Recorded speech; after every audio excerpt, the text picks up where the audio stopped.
apa kabar Anda hari ini? Mudah-mudahan sehat terus ya. Saya Karus, siap menemani Anda di acara Rupi No Secret.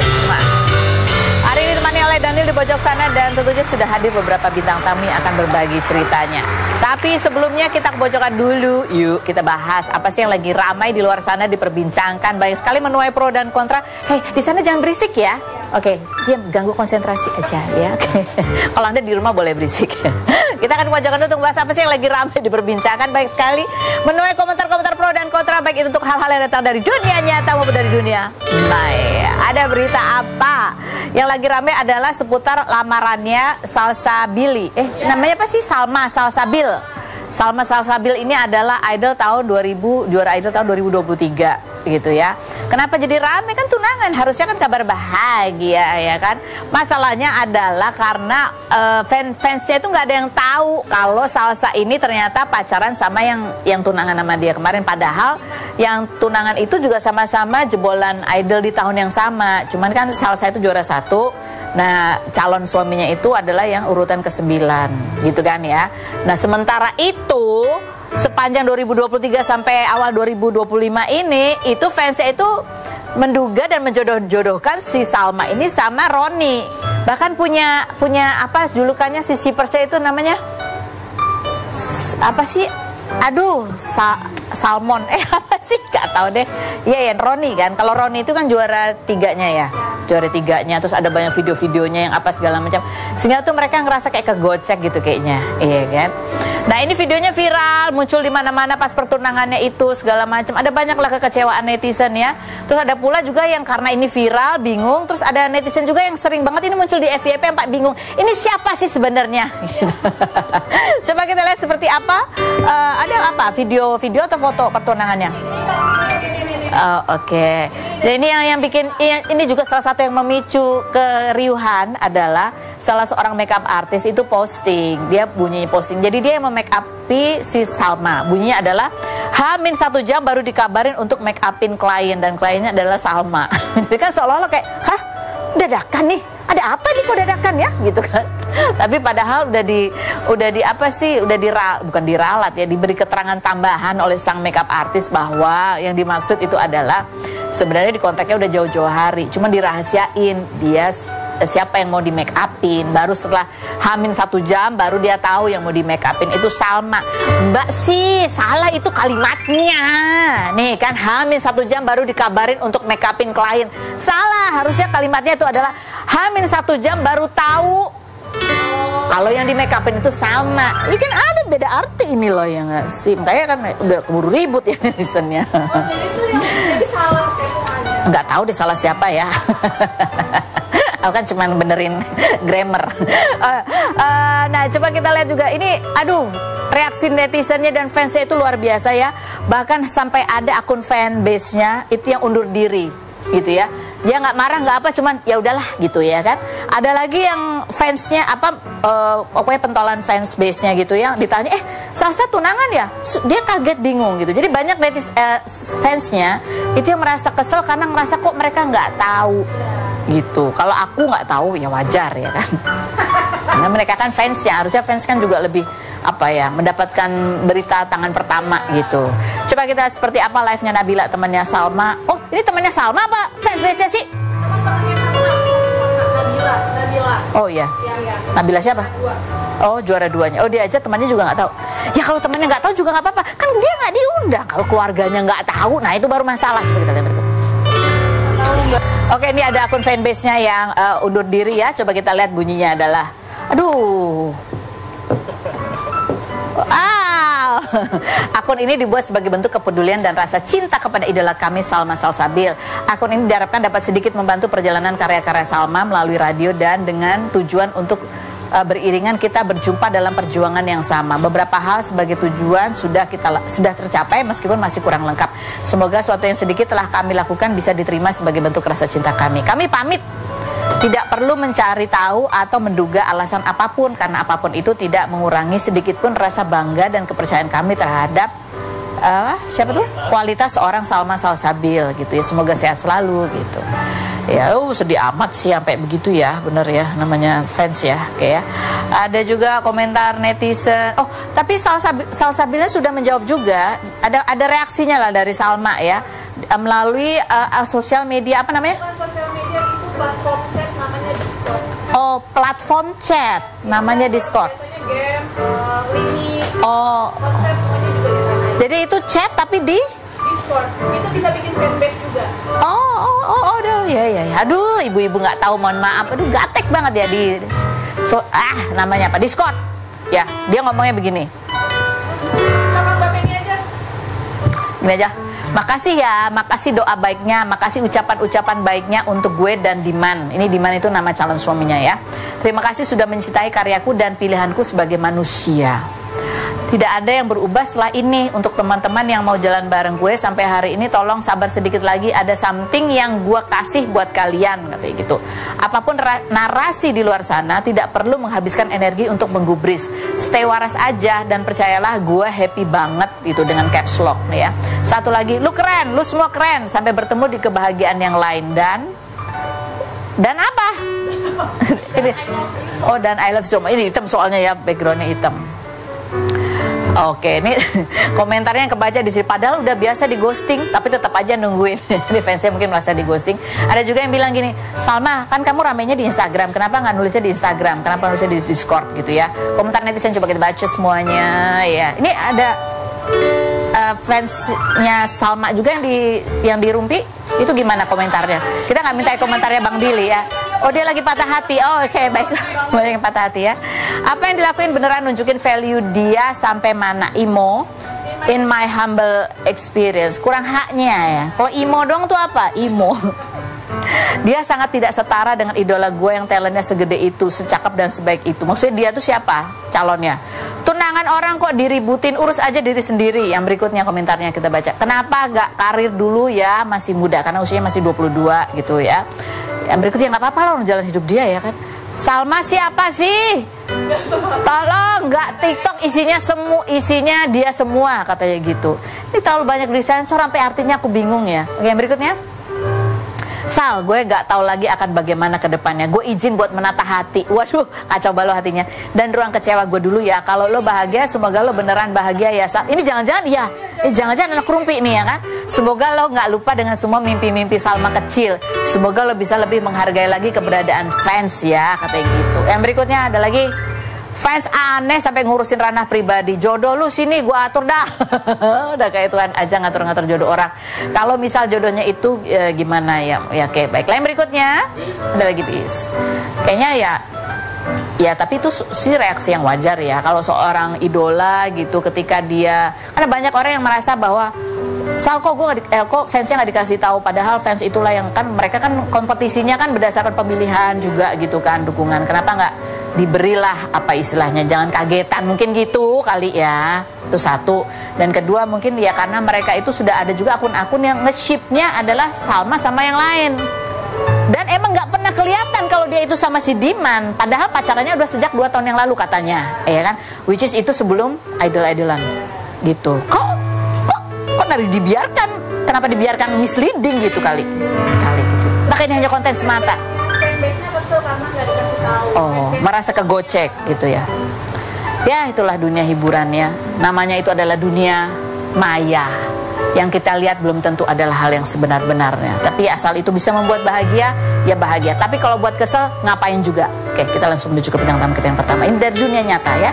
Ini masih dari kabar meninggalnya Sandi Permana, seorang aktor sinetron Ganta Buana, yang meninggal kemarin karena tindak kejahatan. Kita lihat dulu, kita hadirkan hari ini istri mendiang dan juga kakak iparnya. Kita lihat profil Sandi Permana berikut ini. Baik pemirsa, sudah hadir Mbak Ade ini adalah istri mendiang Sandi Permana dan juga Mbak Amel. Mbak Amel ini adalah kakak iparnya almarhum yang kemarin sempat kita teleponan, begitu ya. Sebelumnya kita turut mengucapkan berduka ini dan terima kasih sudah berkenan hadir hari ini, begitu ya. Walaupun pastinya ini masih dalam suasana batin yang mungkin tidak bisa dijelaskan dengan kata-kata yang dirasakan saat ini. Kita baca lagi artikelnya yang mengenai kabar meninggalnya Sandi Permana. Sandi Permana, aktor misteri Gunung Merapi, tewas gitu ya akibat tindak kejahatan yang dilakukan oleh tetangganya, diduga gara-gara dendam pribadi. Kita lihat lagi kembali seperti apa sih suasana pemakaman mendiang Sandi Permana berikut ini. Mana keadaannya hari ini? Ya, kalau mau dibilang kuat ya, belum kuat ya. Karena cepet banget gitu kan, nggak ada tanda-tanda, nggak ada keanehan apa sebelumnya. Karena kan sebelumnya itu dia habis jemput saya di bandara itu, nyampe rumah kita jam setengah 12 malam. Itu jam 12 malam itu makan bareng sama dia berdua di kamar. Terus ngobrol-ngobrol itu sampai jam 2 pagi. Itu sebelum kejadian itu masih ngobrol sama dia, tapi dia nggak ada keanehan atau apa gitu, nggak ada. Apa yang dari saat obrolan itu ada sesuatu yang kalian rencanakan untuk masa depan sebetulnya? Kalau obrolan pas malam sebelum kejadian sih nggak ada. Dia cuman tanya apa mengenai pas saya di Palembang ngapain gitu. Kalau untuk sebelum-sebelumnya itu seminggu sebelum itu dia bilang, kan karena dia lagi usaha ya, dia bilang nih saya usaha ini doain ya katanya gitu, semoga usahanya lancar karena ini nanti buat anak-anak katanya gitu, kayak udah direncanain gitu kan ya, ini buat anak-anak katanya gitu, biar nanti aku bisa bantu kamu katanya. Terus nanti kita perlahannya kita bangun renovasi rumah katanya gitu, karena biar anak-anak nyaman gitu kan, biar anak-anak lebih lega katanya gitu, karena kan emang rencana niat kita lagi nyicil bahan-bahannya buat renovasi rumah, karena kan emang dia pengennya banget kan renovasi rumah itu buat anak-anak nanti ke depannya. Anak-anak gimana keadaannya sampai hari ini? Kalau anak-anak sih ya, kalau yang gede kan umur 6 tahun ya masih aku kuat katanya gitu, aku nggak nangis, nanti kalau aku nangis nanti maminya sedih gitu. Tapi kalau untuk yang nomor 2, dia setiap bangun tidur dia selalu cari ayah mana. Kalau yang hari pertama kemarin dia bangun tidur dia berontak, dia banting-banting kursi. Sampai sekarang dia tadi, karena kita sebelum kesini tadi kita habis dari makam, jadi yang tiga-tiga pada ikut, karena dia bilang mami mau kemana, saya bilang mau ke rumah ayah, saya bilang gitu kan, kita boleh ikut ke rumah ayah karena kita mau doain ayah gitu kan. Tadi udah ke makam semua kayak apa ya tuh, anak-anak ngerti banget ya. Anak-anak kuat tadi pas lihat makam ayahnya, cuman ya sayanya yang nggak kuat, mereka elus batu nisan ayahnya gitu kan, sambil berdoa mereka, ya Allah semoga ayah aku masuk surga gitu. Amin. Iya ayah yang tenang ya katanya gitu. Terus bye-bye ayah, kita pulang dulu ya katanya gitu. Kalau yang nomor 2 kan deket ya, katanya ayah ya kita nggak bisa main lagi dong gitu. Itu yang berat sih ya sama anak-anak ya. Ini ada foto lokasi kejadian pada saat itu. Ini kan kemarin Mbak Amel sempat cerita ya, pada saat pagi itu ya ada yang memberitahu, dan Mbak Ade waktu itu masih tidur karena baru pulang, baru tidur juga sampai malam gitu ya. Ini Mbak Ade kalau boleh diceritakan lagi pada saat kejadian itu seperti apa sih Mbak Ade menerima kabar? Saya dibangunin ya, dia bangun, ada Bude katanya, kenapa? Saya bilang, kata Bude buruan ke rumah sakit. Kenapa? Saya bilang gitu kan, Sandi katanya di rumah sakit. Ya kenapa? Udah buruan, katanya pakai baju. Saya udah pakai baju, saya tanya kenapa enggak. Pas saya keluar pagar, saya lihat di depan rumah ada motor suami saya penuh darah. Saya tanya ini kenapa penuh darah? Saya bilang kan. Terus mereka bilang, enggak, tadi jatuh katanya. Akhirnya saya dianterin sama tetangga ke rumah sakit. Pas saya ke rumah sakit lihat suami saya terbaring itu dengan penuh darah, bajunya udah penuh darah, tapi dia masih gerak, masih ada respon. Saya tenangin, saya bilang, yang saya bilang gitu kan, kuat ya, saya bilang gitu, kuat, istighfar, saya bilang gitu, kuat ya, saya bilang demi anak-anak. Dia jawab iya gitu. Saya tanya kenapa, dia mau jawab cuma napasnya udah nggak stabil. Dia dari rumah sakit karena katanya di rumah sakit pertama nggak ada alatnya, Dirujuk. iya akhirnya dirujuk ke rumah sakit satunya. Dalam perjalanan ke rumah sakit RSUD, dia duduk di tengah itu, saya taruh di dada saya peluk gitu. Sebelum berapa menit lagi, sekiranya 2 menit lagi itu sampai di rumah sakit, dia ngembusin napas terakhirnya di sini. Sampai dinyatakan pas di rumah sakit, dia udah nggak ada.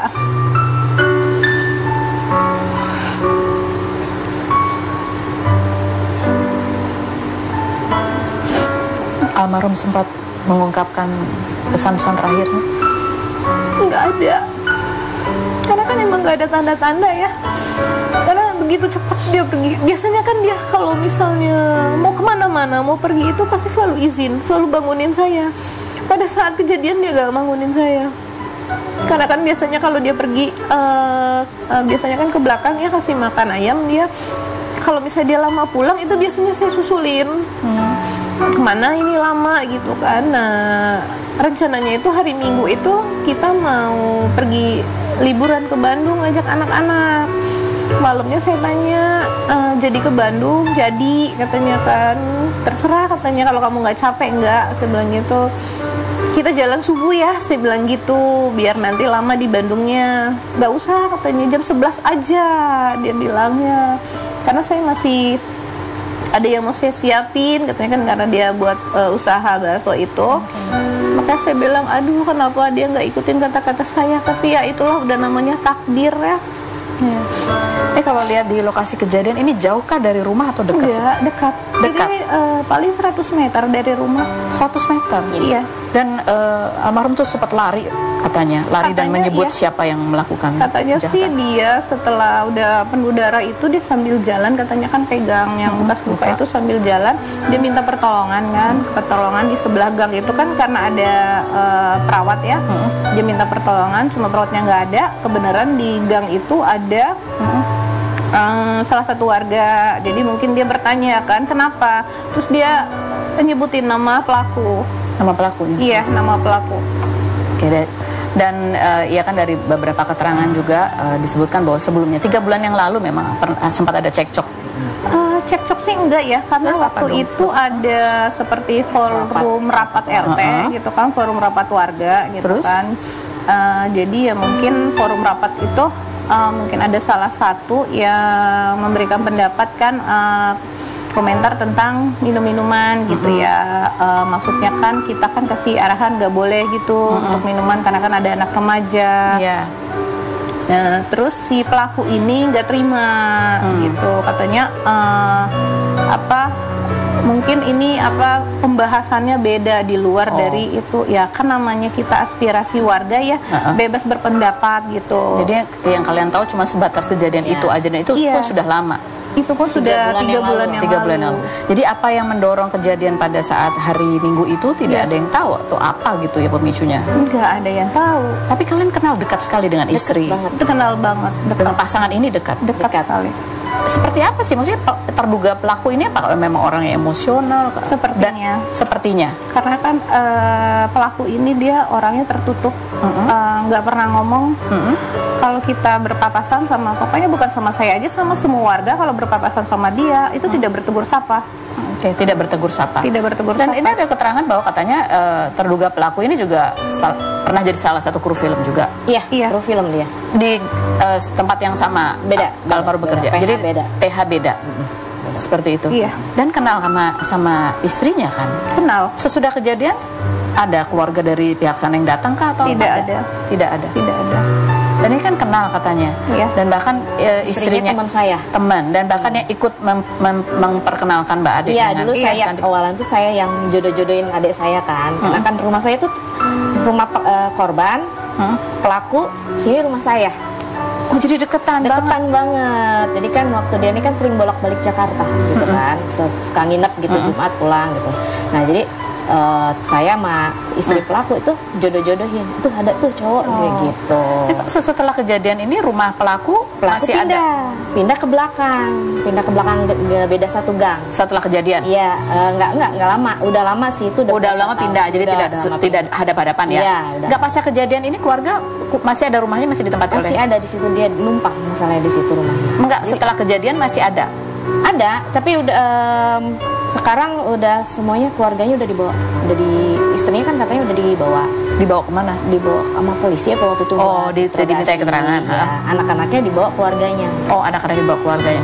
Tapi pelaku sendiri belum. Saat ini belum ada laporan. Terakhir waktu pas malam Senin itu polisi ngasih tahu keberadaan pelaku itu di daerah Kerawang. Daerah Kerawang. Oke. Kamu sendiri ya, ini pasti ada selain kesedihan, pasti juga ada ingin menuntut keadilan. Iya, betul. Apa yang ingin kamu sampaikan saat ini, harapan kamu? Ya, harapan saya sih semoga cepat ketemu ya pelaku. Kalaupun misal kalau ini kan beritanya udah banyak, semoga aja pelaku lihat ya. Tolonglah serahin diri aja gitu kan. Pertanggungjawabin apa yang udah dia lakuin. Ya dihukum seberat-beratnya ya. Karena dia udah ngilangin nyawa suami saya, ayah dari anak-anak saya. Nih, ya kita lihat kembali ya untuk ya mengingatkan kita semua gitu ya, bagaimana karya almarhum semasa hidupnya menghibur kita semua melalui aktingnya bersama Genta Buana. Kita lihat cuplikannya beberapa berikut ini. Baik, sekarang sudah bergabung bersama kita ada Erina dan juga Penti. Ini adalah dua artis juga yang pernah bekerja sama bersama almarhum ya di produksi di Genta Buana juga ya. Bahkan mungkin kalian berdua kenal dari sejak remaja dulu ya, waktu sama-sama merintis. Erina mungkin ya. Aku sih yang lebih. Aku Dari kenal waktu- sama Sandi tuh waktu di Aneka Yes tahun 99. Tahun 99, jadi udah lama ya kalian bekerja. Ini betulkah pada saat kalian mendengar kabar pergi melayat itu masih dengan nggak percaya ini benar atau enggak kabarnya? Iya, karena emang ada yang nge-share di grup gitu. Katanya infonya valid gitu. Tapi aku sendiri juga kayak nggak percaya kan. Dan waktu itu sempat di-share juga rumah gitu. Jadi kita pergi itu kayak masih nggak percaya aja, udah pokoknya alamatnya di mana juga ya setahu aku memang dari dulu kan rumahnya di Cibarusa. Jadi dalam pikiran aku pokoknya aku harus pergi cari aja dulu perumahannya, nanti di sana tanya-tanya aja deh gitu. Bener atau enggak gitu ya. Tapi waktu menerima kabar itu belum ada kenapa meninggal karena apa tuh belum tahu. Udah selentingan sih udah ya, ada selentingan. dengar kayak ditusuk matinya. Oh gitu. Oke. Ini ada foto-foto ya kenangan bagaimana kebersamaan mereka. Ini foto apa, boleh diceritakan? Oh, itu lagi di lokasi ya, Lokasi. lagi di set, lagi syuting. Itu kalau aku yang tadi fotonya sekitar tahun 2005. 2005, lama sekali ya. Kuasa Ilahi. Kalau ini Erina? Kalau aku nih ini stripping tutur Tinular 2011. Lebih baru 2011. Tapi Sandi itu kan sebenarnya dia naiknya itu di Arya Soma di Misteri Gunung Merapi kan. Iya. Waktu itu dia sempat bilang, Rin, kenapa sih muka gue kan ganteng ya? Iya, ganteng San. Jadi aku sama dia tuh udah kayak bukan teman, udah kayak saudara ya? kata-kataan juga nggak ada yang sakit hati gitu. Muka gue ganteng ya? Iya. Kenapa sih gue tuh nggak pernah bisa jadi peran utama yang kayak digandrungin cewek-cewek gitu? Terus aku sempat bilang, kekurangan lo cuma satu San. Kenapa? Kurang tinggi lo. Terus enggak, abis itu dia dapat peran Arya Soma itu benar-benar satu peran dia yang serius gitu. Selebihnya kan banyak kan yang komedi, lucu-lucu. Nah di Arya Soma ini memang dia perannya serius dan dapat banget di situ. Dan ya banyak kenangan juga ya yang kalian alami bersama almarhum gitu. Salah satunya ini pada saat sama-sama merintis berkarir gitu ya. Kalau lagi syutingnya jauh, almarhum ini sempat nawarin kalau mau kos atau tinggal atau apa di tempatnya dia biar nggak bayar, biar irit biaya gitu, seperti itu ya. Nanti kita cerita setelah yang berikut ini. Jangan kemana-mana, tetap di Rumpi.